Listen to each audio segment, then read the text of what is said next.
Les trains circulent à nouveau sur la ligne Haguenau-Niederbronn-les-Bains. Passage à niveau, signalisation, aiguillage et quai de gare ont été modernisés. Coût global de l'opération, 16,5 millions d'euros, financé par l'État, la région Grand Est et SNCF Réseau. Ces quais plus longs pourront accueillir le Regiolis d'Alstom en double rame. La signalisation, elle, permet d'augmenter les passages à plus de 20 par jour et une vitesse plus importante de 110 km/h par endroit.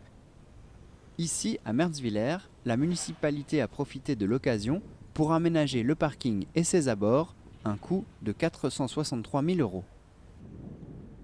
Pour ce qui est de Reichshofen, l'évolution est une sécurisation des 2 passages à niveau à chaque bout de la gare, qui sont désormais à 4 barrières, et aussi la suppression du passage de quai à quai en centre de quai, qui désormais se fait par les passages à niveau sécurisés. De plus, les passages à niveau sont désormais donc automatiques et auront un temps de fermeture plus réduit pour les usagers de la route. 5 passages à niveau ont été automatisés sur la ligne. Les quelques 600 voyageurs par jour vont reprendre leurs habitudes. Les agents sont présents pour les conseiller. Après plusieurs semaines de fermeture, c'est la rentrée pour beaucoup de personnes. Et donc les changements significatifs d'habitude, puisque le matin, il vaut mieux aller sur le quai opposé au bâtiment voyageurs. Donc on est en action de prévention pour informer les usagers des nouvelles habitudes à avoir sur la gare de Reichshofen. En effet, en direction de Haguenau, le train se trouve sur la voie de droite. Cette modernisation achève la rénovation de la ligne commencée en 2014.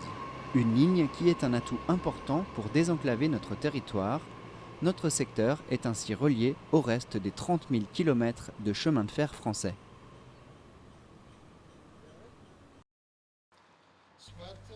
La Maison Rouge de Merzwiller devient l'espace Stéphane Grappelli. Lors de l'inauguration, le 2 septembre, le maire Jean-Claude Strebler a rappelé qui était ce grand artiste à l'origine du swing manouche et ses liens particuliers avec la commune. La décision de nommer ainsi le bâtiment a été prise à l'unanimité. Les personnalités politiques de l'État, de la région, du département, de la communauté de communes étaient réunies. Ces collectivités ont participé au financement des travaux.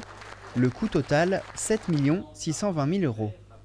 Alors au niveau des financements, bien évidemment, la grande partie restera à la charge de la commune, mais nous avons eu des subventions de plusieurs partenaires, donc la caisse d'allocation familiale, il y a eu la région Alsace encore à l'époque, il y a une dotation que nous avons eue de la réserve parlementaire sénatoriale.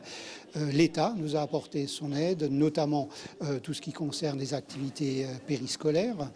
Et le gros morceau, c'était le conseil départemental qui était quand même une subvention de 950 000 euros.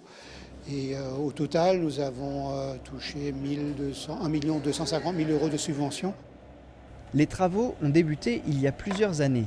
Ici, les fondations du gymnase en 2014. Mais ce projet est bien plus ancien. Il a commencé sous le mandat du Dr Young. Donc dès 1999, on se disait il faut qu'on commence à réfléchir à un projet qui remplace la Maison Rouge vieillissante, où il fallait monter des marches, les descendre, où comme c'était un toit plat, il y avait des infiltrations d'eau. Différentes équipes municipales ont mis en œuvre le processus. Dès le début, le cabinet d'architecture Aybar de Niederbronn a proposé ses plans. Et la rénovation s'est portée donc sur l'amélioration thermique de l'ensemble des bâtiments avec une grande performance en isolation thermique, mais également avec une énergie renouvelable qui est l'équilibrio-géothermie. Le complément étant assuré par une chaufferie gaz qui permet de chauffer l'air. Ce qui fait qu'on espère effectivement générer une économie notable qui s'accompagne également par un choix d'éclairage LED sur quasiment tout l'édifice.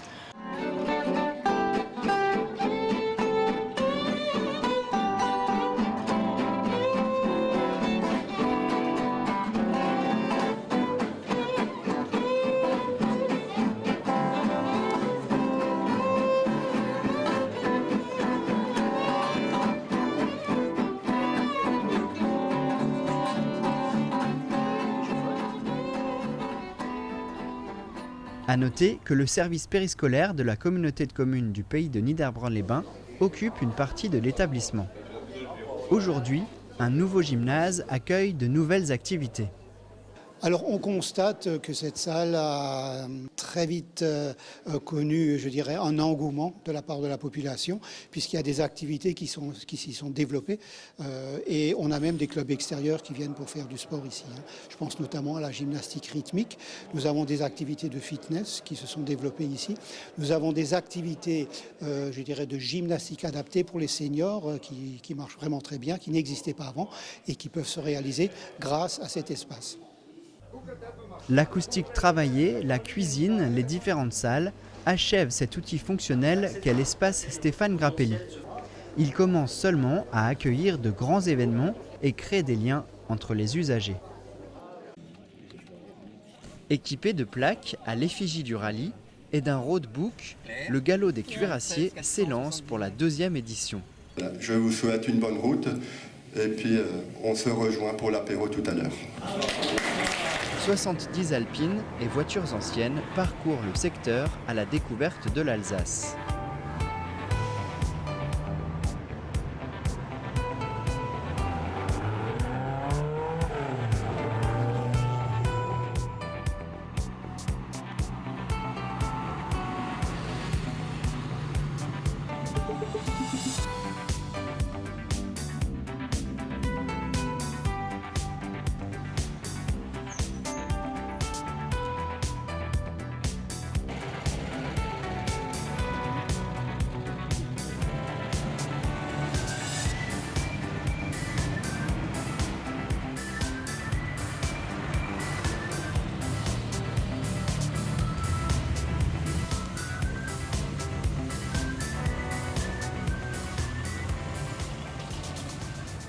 Logé au couvent d'Oberbronn après un premier tour de 184 km, il s'élance à nouveau le dimanche pour 84 km de visite avant la remise des prix.